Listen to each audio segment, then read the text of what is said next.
guys, what's up? So once again, I welcome you all to the series of the lecture that we were having on the topic electrochemistry. I really like this chapter electrochemistry because it's related to both physics and chemistry, and it's an interesting chapter, right? So I have written something on board related to electrochemical cells, and this is, I think, our second lecture on the topic electrochemistry, right? In all the previous, for all the previous lecture that we have discussed, we were talking some or the other things related to what is meant by electrochemistry. I told you those two different cases where you can use electrical energy to carry out a chemical reaction, or I told you one another situation where chemical reaction was used to form the current, right, where the chemical reaction was used for the production of electricity. Then I remember telling you one example. I gave you an example of that bandabandi, right, where we discussed something related to what are electrode potential. So electrode potential we finally defined as the tendency of an atom to come in equilibrium with its ions, right, or tendency of an ion to come in equilibrium with its atom by the loss or by the gain of electrons, right. So having discussed this much, now we can finally come on to the first topic of this class, which is electrochemical cells. By the way, I'll first tell you what do we mean by electrochemical cells. So electrochemical cells are defined as, these are those cells which work on their own.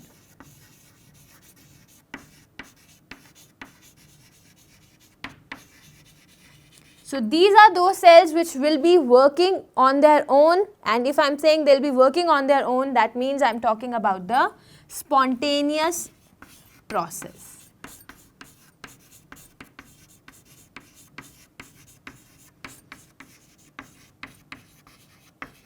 So they are spontaneous process, I mean that's a kind of spontaneous cell, it works on its own, and the third thing I can write, it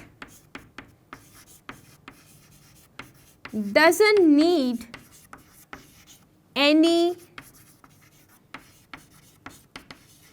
external power. So that means you don't have to provide any external power or any external electrical power. So you don't need to provide any external electrical power in order to make the electrochemical cell function, right. So the electrochemical cell will start functioning on its own, fine. Moving on to further details about electrochemical cells, let us say now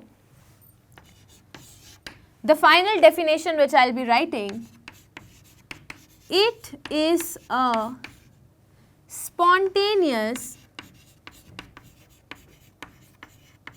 apparatus.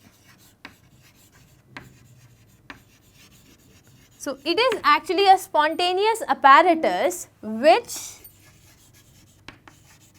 is used for the production of electricity.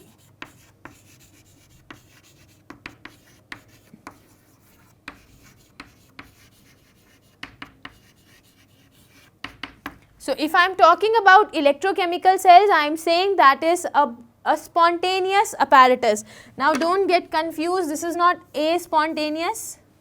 So this is just, it's a spontaneous apparatus which is used for the production of electricity by taking into account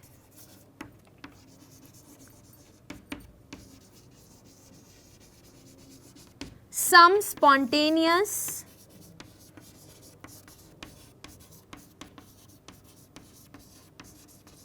chemical reaction.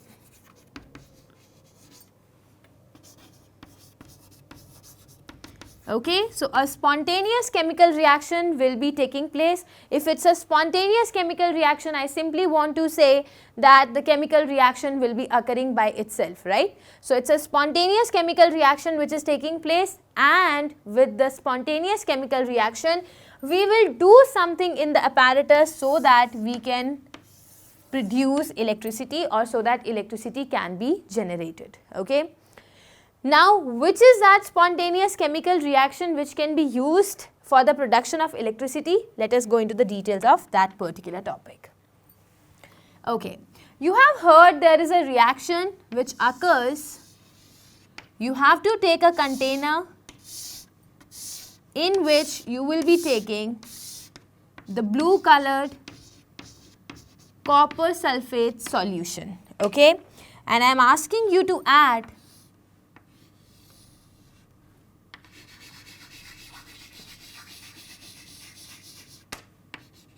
zinc electrode, okay. So when I am asking you to dip zinc in a solution of copper sulfate, the reaction that will take place is Zn solid will combine with CuSO4 aqueous and it will lead to the formation of, so it's a displacement reaction where zinc will be displacing copper from its solution, leading to the formation of CuSO4 and copper solid.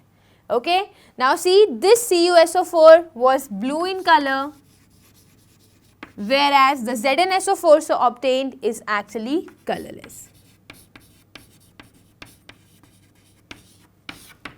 Okay, so we say that when zinc is added to copper sulfate, it's actually a spontaneous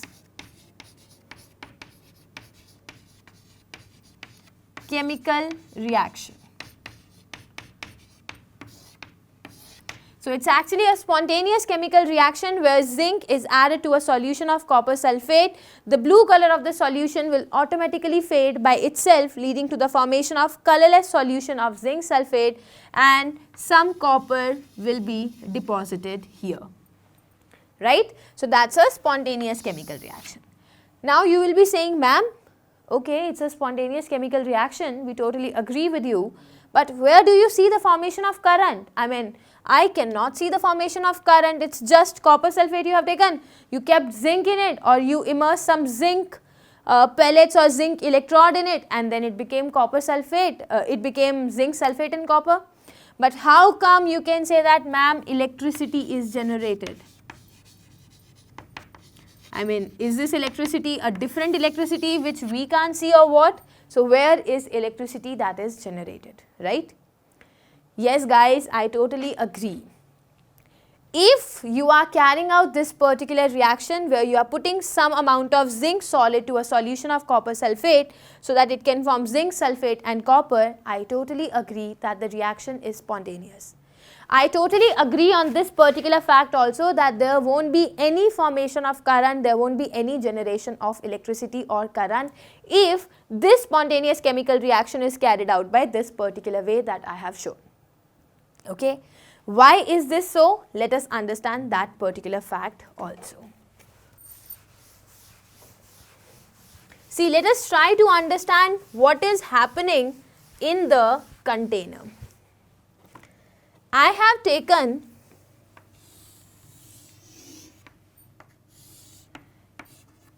taken a solution of copper sulfate, which is Cu2 plus and which is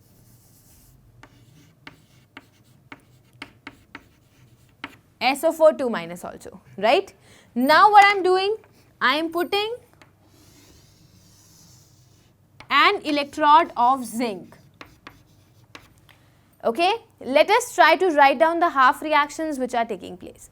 So first of all, I will say, so there is some oxidation half reaction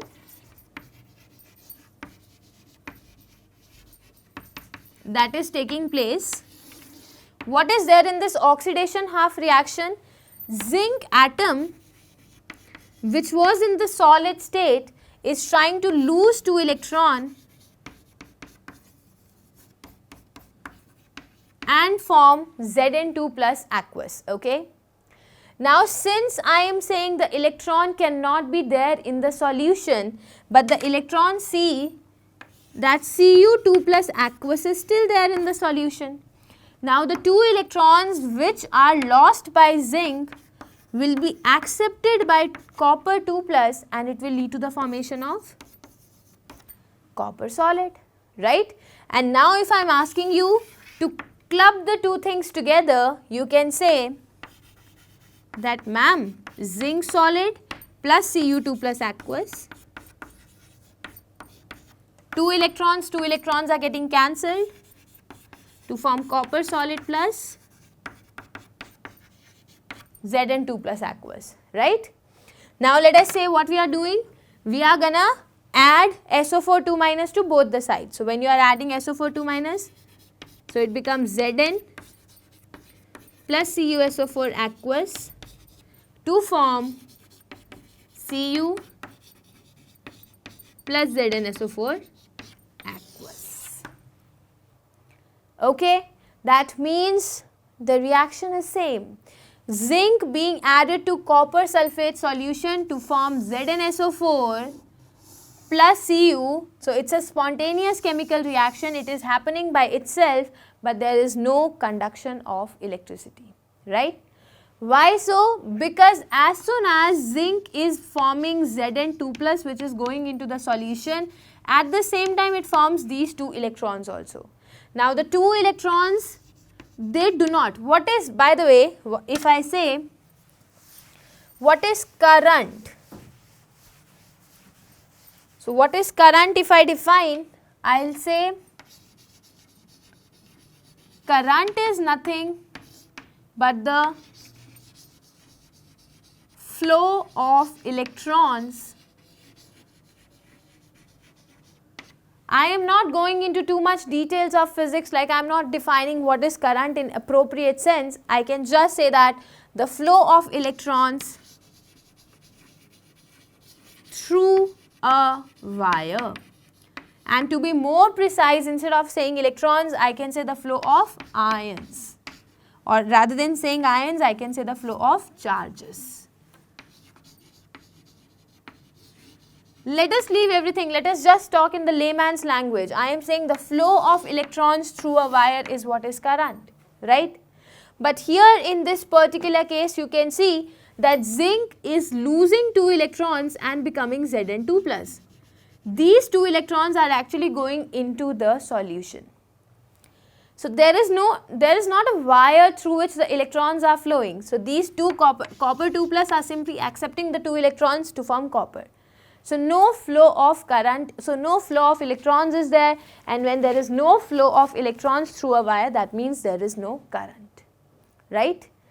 Now let us say I am asking you to carry out the same reaction but in a different apparatus. Let's try to see what I am talking about. So what I am trying to say, now I am asking you to consider or to carry out the same reaction by taking a different kind of apparatus.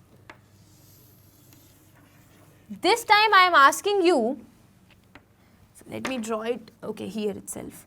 So I am asking you to take a container in which you have aqueous ZnSO4. So take a container in which you have aqueous ZnSO4. Okay. So when I am saying you have aqueous ZnSO4, so genuinely I will be asking you to immerse an electrode in it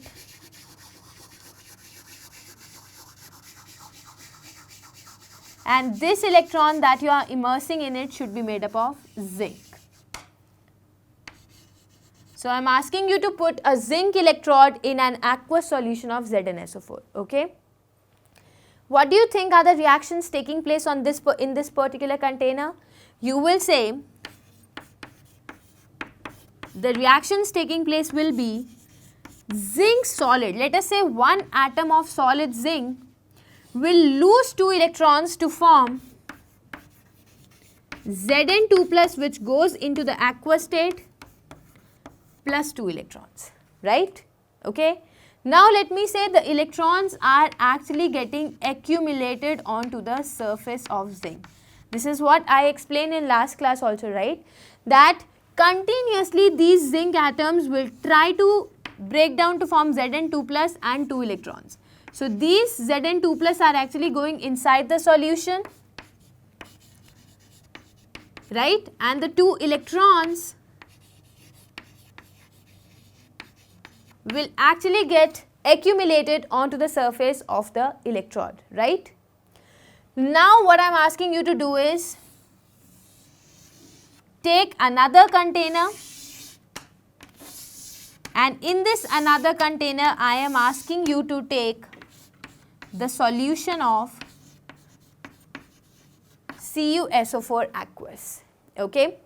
And to this solution of CuSO4 aqueous I am asking you to add an electrode from outside, which is copper. So you have immersed a copper electrode in an aqueous solution of CuSO4, okay? Now do you agree that here also some electrode potential will be there? Since here was some electrode potential, so here also some electrode potential will surely be developed, okay? Now let us assume, so you know, right, both the two things are possible. Copper can lose 2 electrons to form copper 2 plus, and I had written this was in equilibrium. That means I can also say copper 2 plus will accept 2 electrons to form copper, right? Similarly, zinc can be said to lose 2 electrons and become Zn2 plus. Also this is possible that Zn2 plus will accept 2 electrons and form zinc, okay? So just because I am saying for time being, you people assume that on the left hand side I am saying Zn will lose 2 electrons to form Zn2 plus 2 electrons. And let us assume copper 2 plus is accepting 2 electrons to form copper.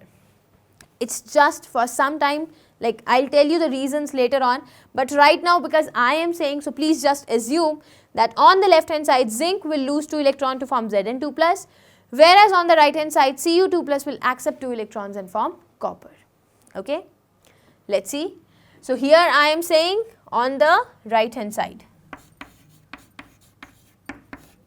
a Cu2 plus which was present in the solution,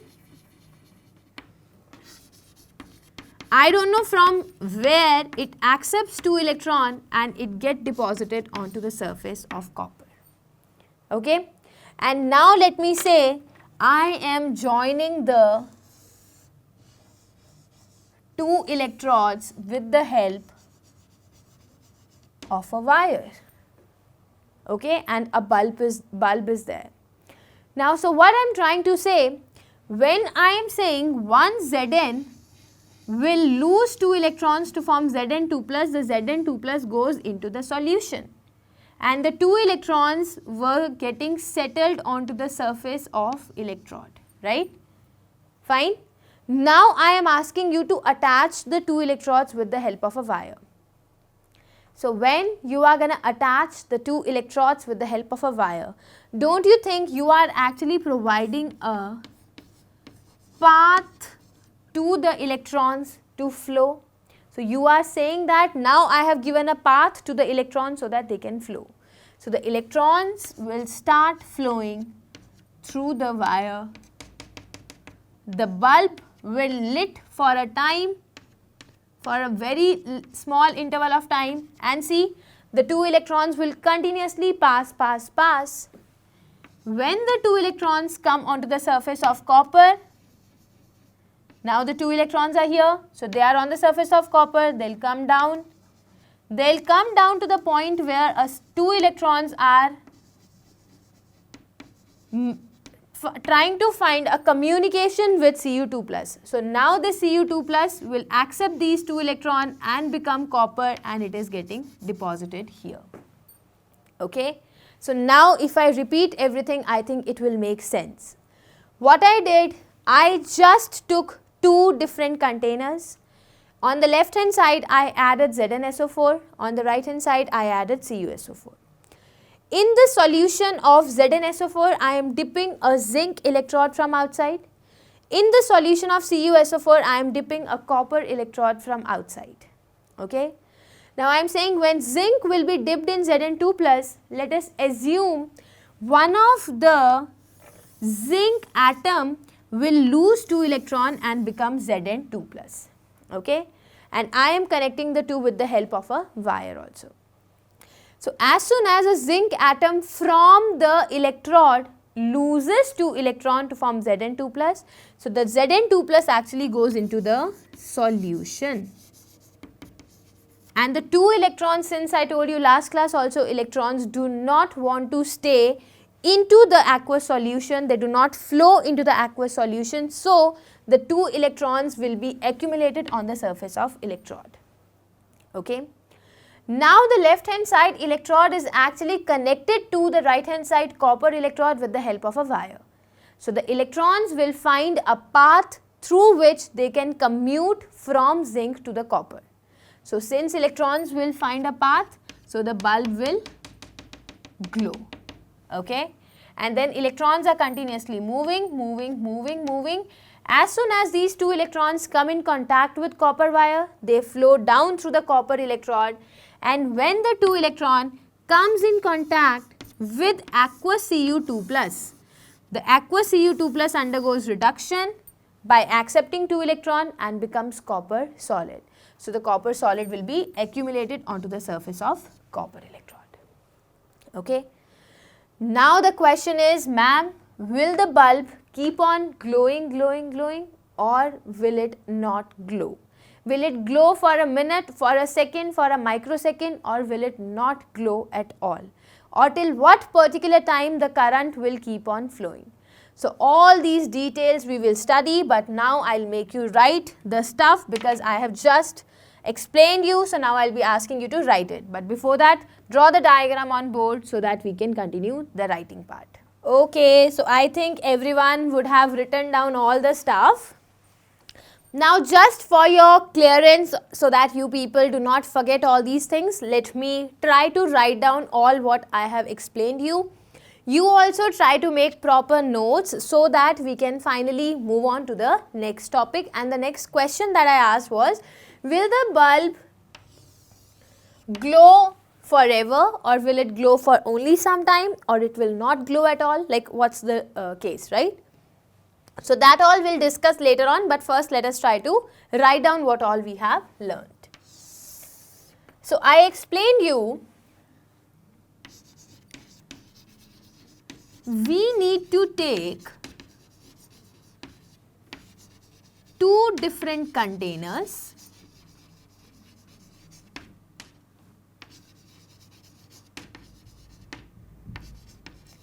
So we need to take 2 different containers, one having aqueous ZnSO4. See, again be very clear, I am writing aqueous ZnSO4. The phases that I am writing are really important, and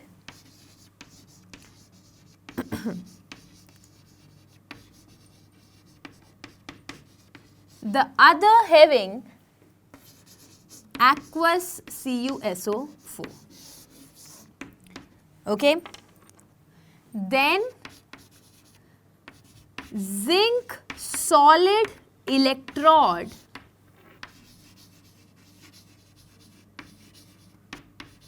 is to be dipped in aqueous ZnSO4, is to be dipped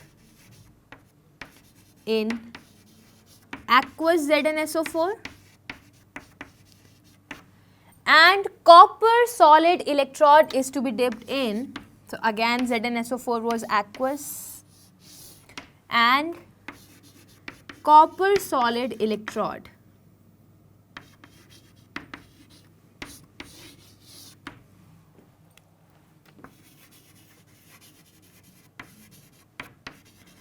is to be dipped in aqueous CuSO4. Okay, so that is the apparatus.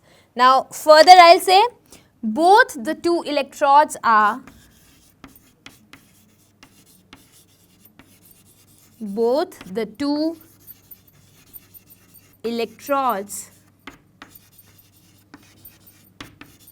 to be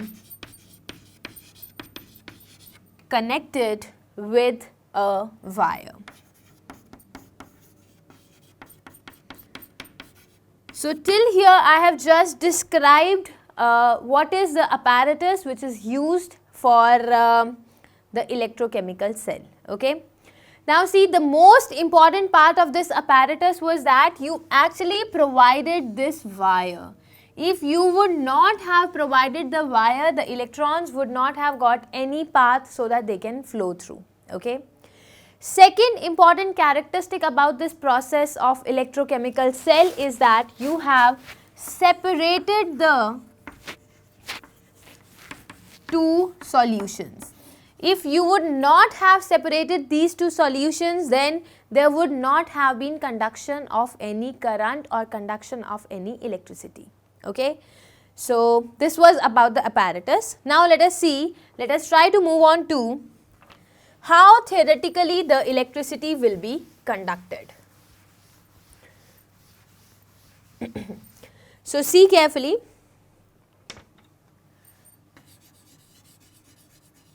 When the zinc electrode is dipped in aqueous ZnSO4 solution. So when you are dipping the zinc electrode in aqueous ZnSO4 solution, there will be a potential created, or you can say a potential would be created because, so there will be a potential that will be created because of the equilibrium taking place, because of the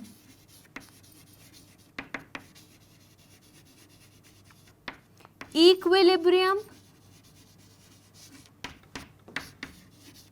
taking place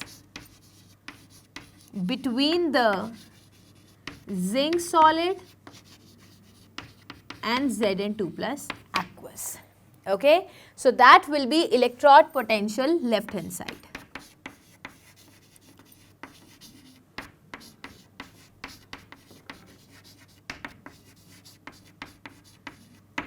And this electrode potential of the left hand side, I will be calling it as E for left hand side. Okay. Now I am saying a similar potential difference will be created. A similar potential difference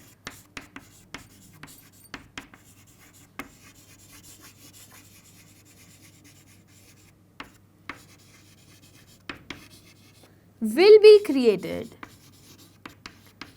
A similar potential difference will be created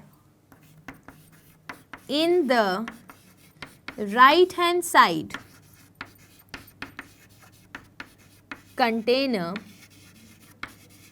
as well, and that will be known as ERHS. Okay. So the electrons will be flowing from the left hand side container. The electrons will be flowing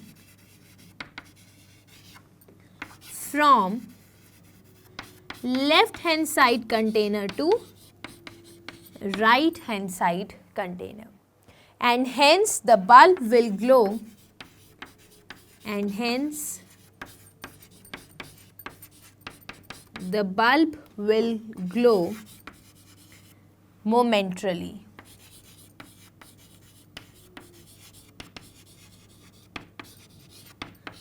Like for a very small amount of time, the bulb will glow.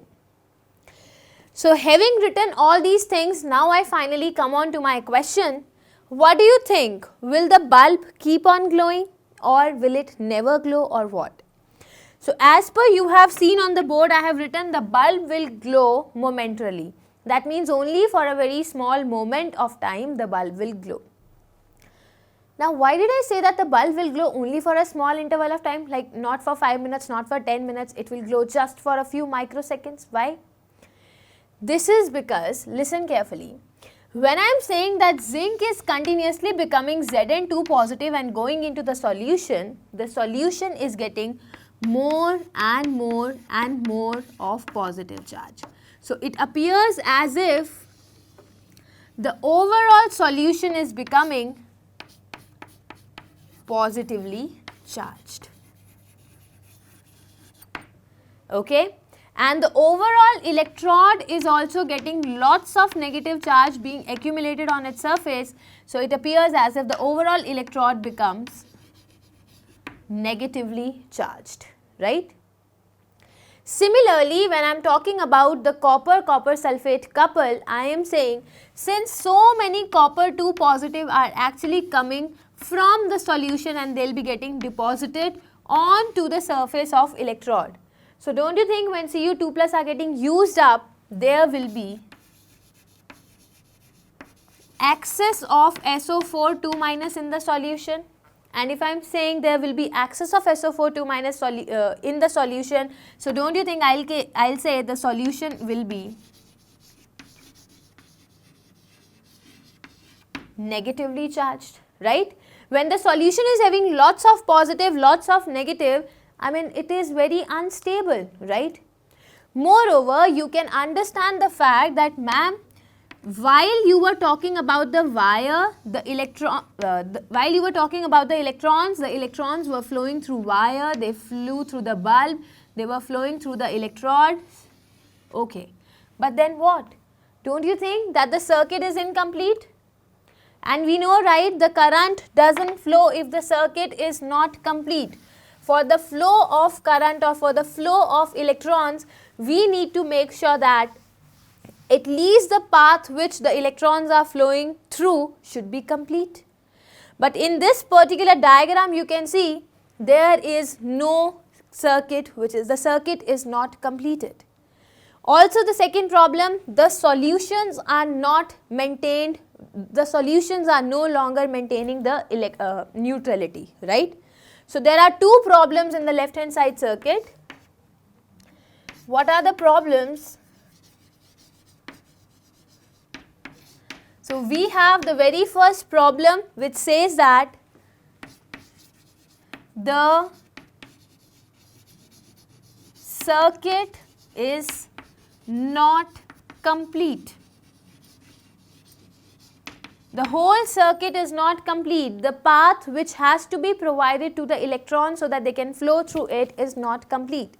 And the second problem is the solutions are no longer electrically neutral. The electrical neutrality of the solutions is not there. Why? For example, I am saying this was ZnSO4 solution. So it had more of Zn2 plus compared to SO4 2 minus. So this is not electrical neutrality, right? The solution is now positively charged. Similarly, if I take the another container in which Cu2 plus was lesser compared to SO4 2 minus. So the solution is overall negatively charged. Okay, that means the electrical neutrality of the solution is not maintained. And when we are facing these two problems, one related to the incomplete circuit, another related to the not matching with the neutrality of the solution, the problem arises here itself, right? So the bulb will glow just for a very small moment. So bulb will glow when the current passes maybe just for a very microsecond or a nanosecond, it will glow, then pass, then since the circuit is not complete, the bulb will not glow, right? So we need to do something so as to complete the circuit. And here comes the introduction of another topic, which is the salt bridge. Let's study the details about what is a salt bridge.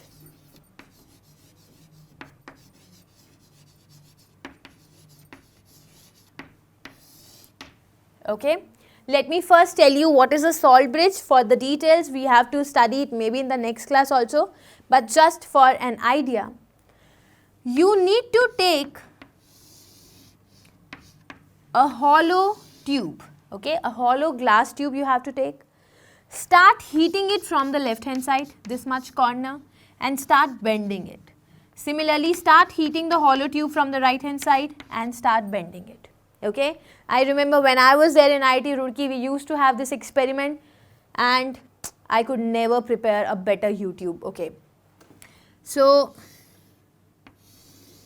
now you bend it and it will become something like this. So it has to be more symmetrical, you can draw. So something like this, okay. Now since it's a bent tube, it's in the form of a U, so this is known as a U tube. Okay.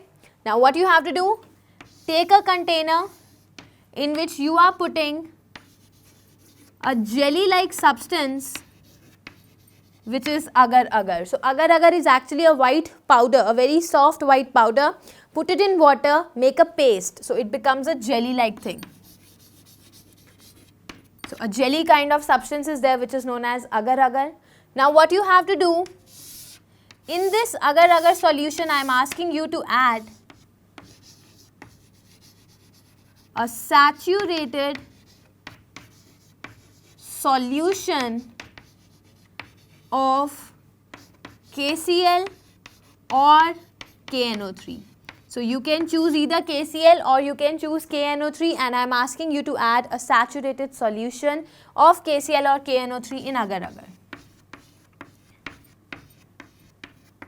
And then I am asking you to heat it or boil it so that it becomes uniform. Okay. Now invert this U tube and start pouring this final solution from one side of the U tube. Pour it, make sure there are no air gaps. So it has to be a uniform filling. Pour it like this and you will get a final thing. Then allow it to cool. It cools, like if you are boiling it will be hot. Maybe it's hot then even if you heat it, and once you simmer the flame or once you take it out of the flame, then it starts cooling very quickly. So it hardens very nicely. Now you fill it, and this is what is our salt bridge. Okay.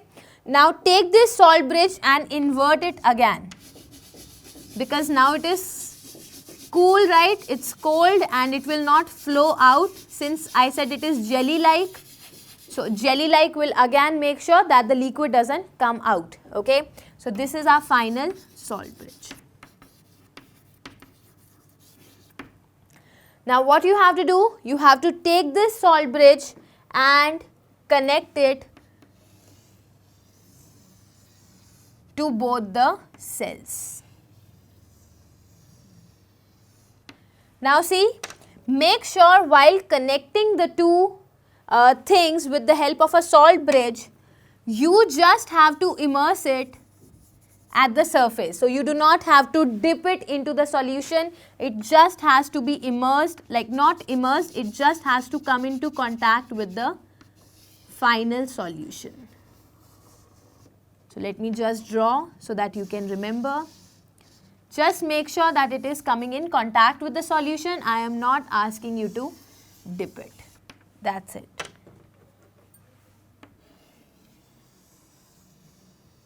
So now since you can see it is acting as a bridge between the two containers and it is made up of some salt, right? We took KCl or we took KNO3. So this kind of a substance, this kind of a system is known as salt bridge. Fine enough? Now this salt bridge will make the circuit complete, and this salt bridge will also help in bringing about the neutrality of both the solutions. But how come the salt bridge will be used to bring about the neutrality, how come the salt bridge will be used to complete the circuit, will ions flow through salt bridge, or what is the exact mechanism with the help of which the salt bridge works. All those details we will be continuing with in the next class. Okay. As of now, I just told you how you can make an electrochemical cell. Moreover, I didn't tell you the details of electrochemical cell, I didn't tell you anything. So, it is just again one another introductory session where we introduce you towards the principle of electrochemical cell. The apparatus is, I think, very much clear to you. Make sure you draw the diagram properly, make sure you have written down all the points very properly, because we are going to use all these points once again in the next class to discuss more about the electrochemical cells. Okay. So, for the details, I will meet you in the next class. Till that time, take care, study well, bye-bye.